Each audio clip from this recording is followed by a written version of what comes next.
Ayahku adalah Dewa Perang. Bab 619. Kalian orang-orang dari kerajaan naga pasti punya masalah dengan kepala mereka. Dia adalah pencuri besar dengan masalah otak. Tangkap dia dengan cepat. Ngomong-ngomong, ini kerajaan nagamu. Yang disebut pencuri memanggil untuk menangkap pencuri, benarkan.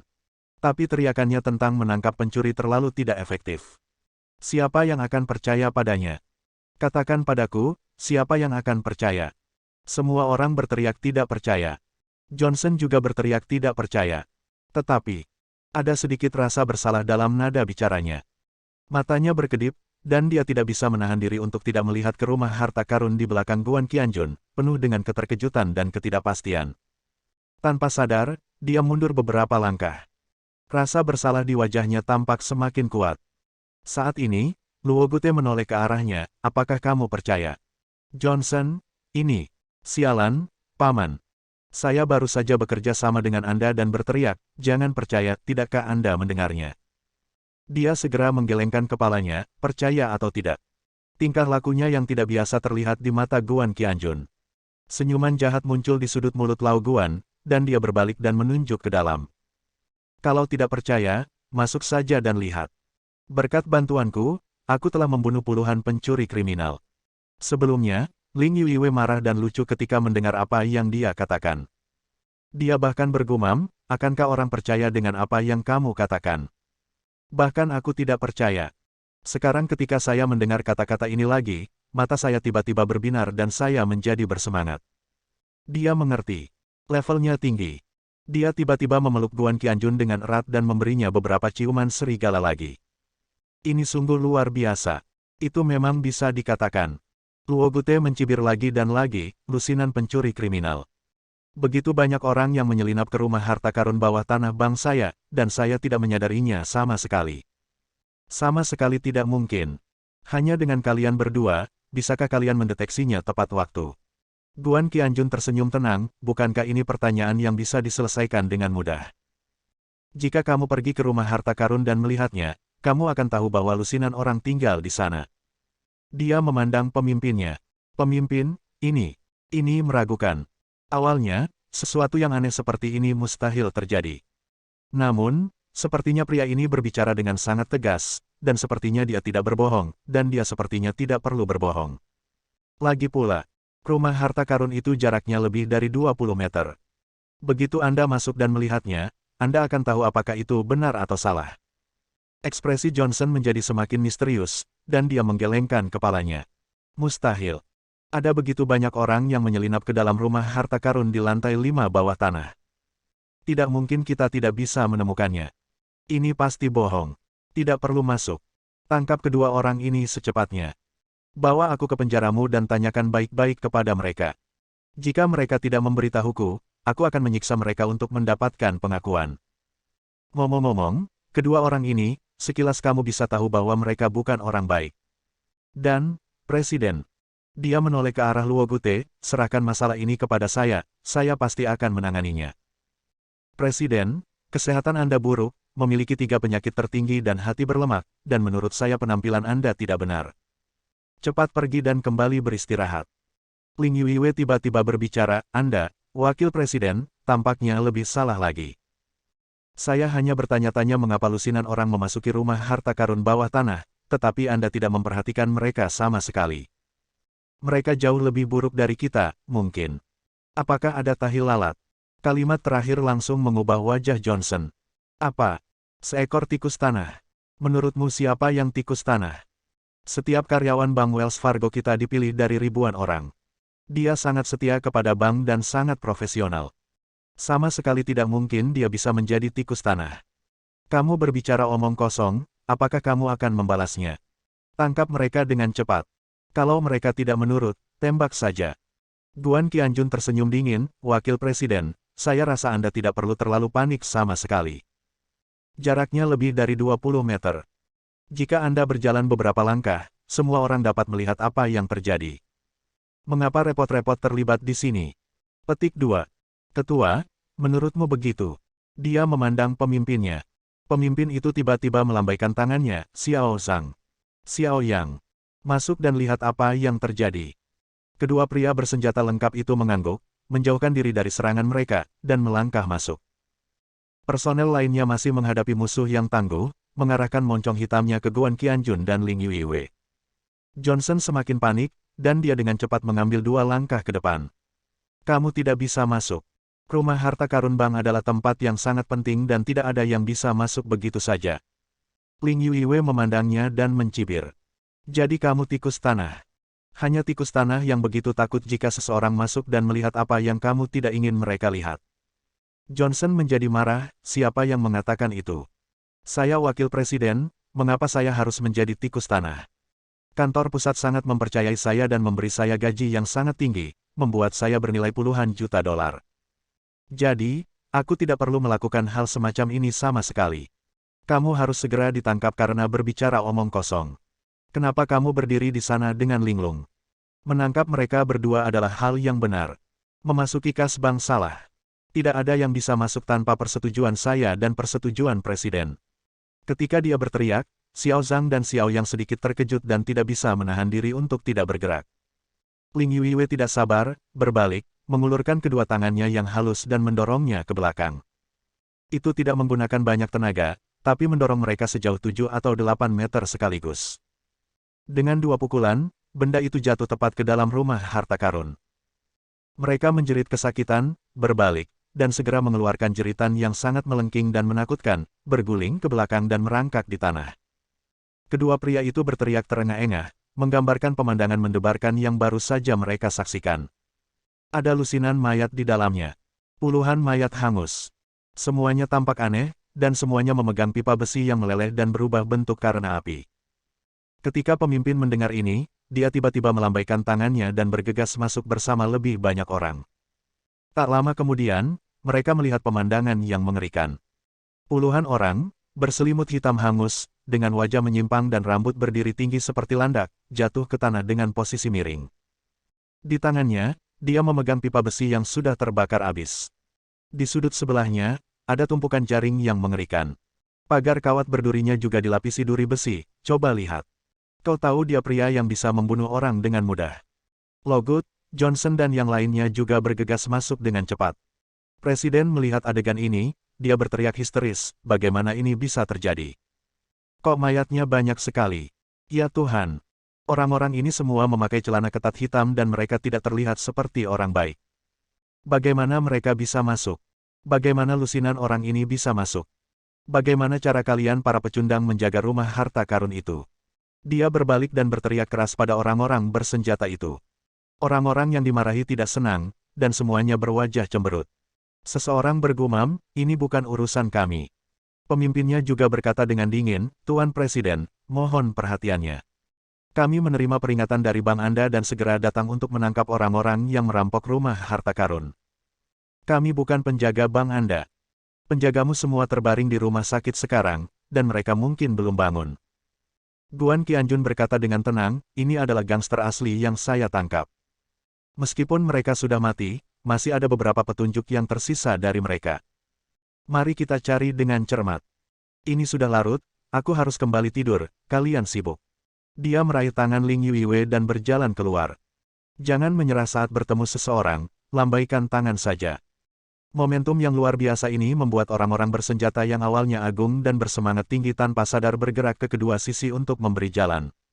Bab 620. Ling Yuiwei mendekat ke Guan Qianjun dan mengacungkannya. Guan, kamu sangat kuat. Kamu bisa membayangkan trik ini. Sekarang, kita telah menjadi pembawa pesan keadilan. Sungguh, aku tidak akan mematuhi tembok manapun, jadi aku akan mematuhimu. Saat dia berbicara, dia dengan sengaja atau tidak sengaja mengusap tubuh bagian atas montoknya ke bahu Guan Qianjun. Menyukai. Dengan cara ini dia bisa mengungkapkan kekagumannya.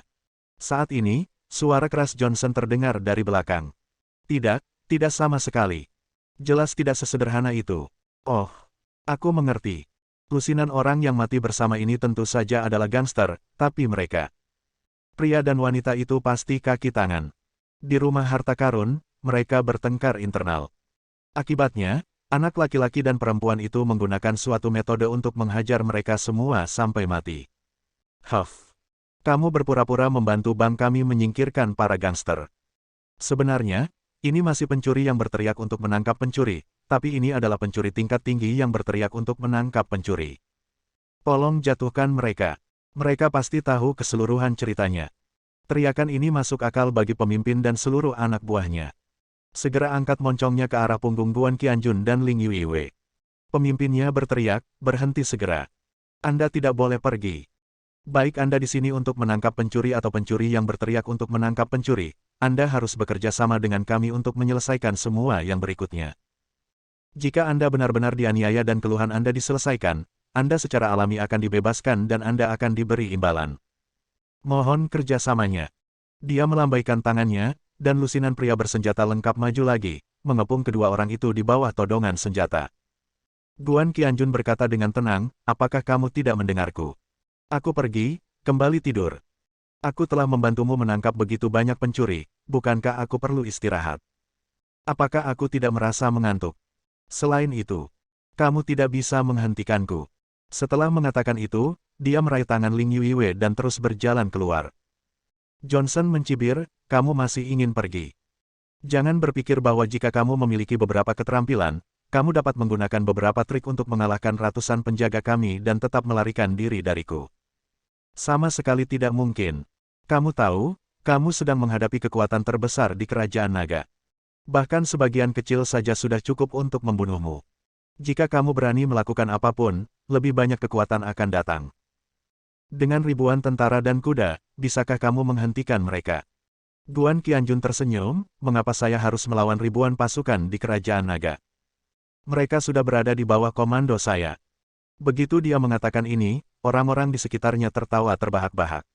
Johnson, khususnya, tertawa terbahak-bahak hingga air liurnya beterbangan kemana-mana. Ribuan pasukan dan kuda kerajaan naga ada di bawah komandomu. Siapa kamu? Kualifikasi apa yang kamu miliki untuk memimpin ribuan pasukan dan kuda kerajaan naga? Kamu bahkan tidak bisa mengendalikan satu prajurit pun. Kamu sebenarnya berani menyombongkan diri. Itu semakin membuktikan bahwa kamu bukan hanya seorang gangster, kamu juga benar-benar pembohong. Segera jatuhkan dia, pasti ada yang tidak beres dengannya. Ling Yuiwei berteriak, saya pikir kamulah yang bermasalah, bukan? Kamu pasti tidak baik, kamu tahi lalat. Dari awal sampai akhir, kamu bertingkah sangat bingung, dan pada akhirnya, kamu bahkan menggigit Guan kembali. Sebaiknya kau tangkap dia dan siksa dia. Mungkin kamu bisa mendapatkan sesuatu darinya. Johnson berulang kali mencibir, tangkap saya. Saya wakil Presiden Wells Fargo. Siapa yang berani menangkap saya? Tangkap dia secepatnya. Dia hanya berbicara omong kosong dan berbicara omong kosong. Orang yang mengacaukan benar dan salah pasti bukan orang baik. Petik 2.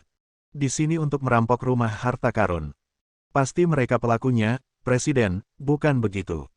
Luo Gute mengangguk penuh semangat, benar, menurutku juga begitu. Jangan kaget. Segera jatuhkan mereka dan interogasi mereka secara menyeluruh. Pemimpinnya tidak lagi ragu-ragu dan berkata dengan dingin, jika Anda menyerah begitu saja, kami akan bersikap sopan, tetapi jika Anda tidak menurut, jangan salahkan kami karena bersikap kasar. Peluru tidak memiliki mata, jika saatnya tiba. Dimanapun sakitnya, jangan berteriak ke langit dan bumi. Lusinan pria bersenjata terus bergerak maju. Moncong pistolnya hendak mengenai Guan Qianjun dan Ling Yuiwei. Guan Qianjun tetap tenang dan tenang, ekspresinya tidak berubah. Wajah Ling Yuiwei menjadi pucat dan dia memeluk Guan Qianjun dengan erat. Dia bergumam, Guan, sepertinya kita benar-benar akan mati. Trik tadi tidak berpengaruh sama sekali. Sekarang kita seperti ikan di talenan dan hanya bisa disembeli oleh orang lain. Tapi aku sangat senang mati bersamamu. Guan Qianjun menggelengkan kepalanya, kami tidak akan mati. Tetapi mereka yang merupakan penjahat sebenarnya akan mati. Mereka yang buta dan bodoh akan dihukum. Johnson berteriak, kamu sangat berani. Kamu tidak tahu harus berkata apa. Tuhan akan menghukummu dengan berat untuk orang-orang sepertimu. Tuhan akan sangat meremehkanmu. Kamu diam-diam memasuki rumah harta karun kami, melukai dan membunuh begitu banyak orang, dan menyebabkan kerusakan yang tidak dapat diperbaiki. Apakah kamu masih ingin pergi dengan bebas? Itu sama sekali tidak mungkin. Tidak ada yang bisa menyelamatkanmu. Pemimpinnya berkata dengan muram, saya sekarang pada dasarnya yakin bahwa Anda adalah pelaku yang mencuri rumah harta karun itu. Jika Anda tidak menyerah, jangan salahkan kami karena benar-benar menembak. Jika saatnya tiba, Kamu akan mati, tetapi tidak ada yang bisa menyelamatkanmu. Wajah wakil presiden penuh dengan ejekan, kamu adalah binatang terperangkap yang masih bertarung. Aku memberimu kata-kata ini dari kerajaan naga. Ini tidak ada gunanya. Sekarang kamu memanggil langit, dan bumi tidak berfungsi. Atau tembak dia di tempat. Atau dijebloskan ke penjara. Aku tidak bisa melepaskannya seumur hidupku. Bisakah orang yang akan mati tetap sombong? Kami dikelilingi oleh orang-orang kami, siapa yang bisa menyelamatkanmu? Begitu kata-kata itu keluar. Di koridor luar, tiba-tiba terdengar suara langkah kaki yang sangat berat dan intens. Sangat berirama. Seragam. Rasanya seperti dua palu berat menghantam lantai depan dan belakang. Hal ini membuat organ dalam manusia hampir mendidih. Tiba-tiba, semua orang menoleh dengan kaget. Hanya senyuman yang muncul di wajah Guan Qianjun. Segera, sekelompok orang bersenjata masuk dari luar. Mereka mengenakan baju besi hitam, dan muatan mikro yang mereka pegang jelas jauh lebih canggih daripada yang dimiliki oleh kelompok orang sebelumnya. Di atas helm mereka sebenarnya terdapat kepala naga emas yang terlihat sangat megah. Ada sekitar 200 orang, dan atmosfer dingin yang mereka keluarkan menyebabkan suhu ruang bawah tanah turun 7 hingga 8 derajat dalam sekejap. Pemimpinnya berseru, tim naga emas. Kenapa seseorang dari tim naga emas ada di sini? Tim naga emas, 5 tim elit khusus teratas. Di antara 10 tim khusus teratas kerajaan naga. Meskipun jumlahnya kurang dari 1000 orang, mereka yang bisa bergabung semuanya adalah raja prajurit, dan kapten mereka adalah dewa perang senior. Pemimpin itu menghampiri pemimpinnya, memberi hormat, dan berkata dengan anggun, He Yunjiang, kapten tim kelima tim naga emas, ada di sini untuk mengambil alih kasus pencurian rumah harta karun bawah tanah Bank Wells Fargo. Petik 2. Pemimpin itu terkejut, dan ekspresi wajahnya menjadi lebih hormat. Bahkan sedikit rendah hati. Tim naga emas, meskipun mereka hanya pemimpin tim, setidaknya adalah dewa perang junior. Misalnya, He Yunjiang di depannya adalah dewa perang junior senior. Dikatakan bahwa dia hampir mencapai level menengah. Dia bukan dari kota Yunhai, tapi dari ibu kota provinsi. Dia sebenarnya datang ke sini untuk menangani kasus ini. Pemimpinnya gemetar, halo, Kapten He, nama saya Cendong. Saya tidak tahu mengapa tim naga emas mengambil alih kasus ini. Sepertinya tidak ada hubungannya dengan tim khusus. Sebelum dia selesai berbicara, dia disela oleh He Yunjiang. Bersambung.